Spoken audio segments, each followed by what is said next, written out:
സുനിത വില്യംസിന്റെ മടങ്ങിവരവിൽ എല്ലാവരും സന്തോഷത്തിലാണ്. വെറും 8 ദിവസത്തെ ദൗത്യത്തിനായി പുറപ്പെട്ടവർ അന്താരാഷ്ട്ര ബഹിരാകാശ നിലയത്തിൽ കഴിയേണ്ടി വന്നത് നീണ്ട 9 മാസമായിരുന്നു. ഈ 288 ദിവസത്തിൽ ISS കുടുങ്ങിക്കിടന്ന ഇവർക്ക് എന്തൊക്കെ ആഹാരങ്ങളാണ് നൽകിയെന്ന് നിങ്ങൾക്കറിയാമോ? ബഹിരാകാശ യാത്രികർക്ക് വേണ്ടി പിസ്സ, റോസ്റ്റ് ചിക്കൻ, ചെമ്മീൻ, കോക്ടെയിലുകൾ തുടങ്ങിയവ ലഭ്യമായിരുന്നു.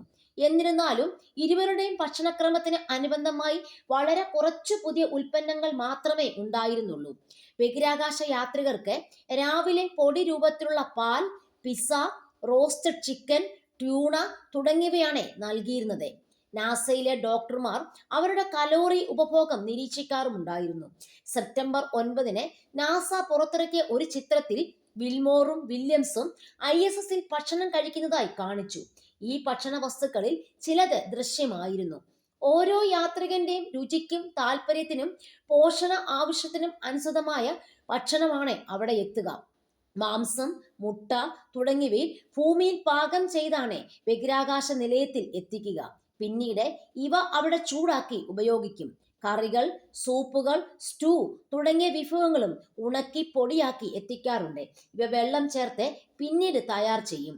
ബഹിരാകാശ നിലയത്തിലെ 530 ഗാലൻ ശുദ്ധജല ടാങ്കിനൊപ്പം ISS ബഹിരാകാശ യാത്രികരുടെ മൂത്രവും വിയർപ്പും ശുദ്ധജലമാക്കി മാറ്റുന്നുമുണ്ടായിരുന്നു.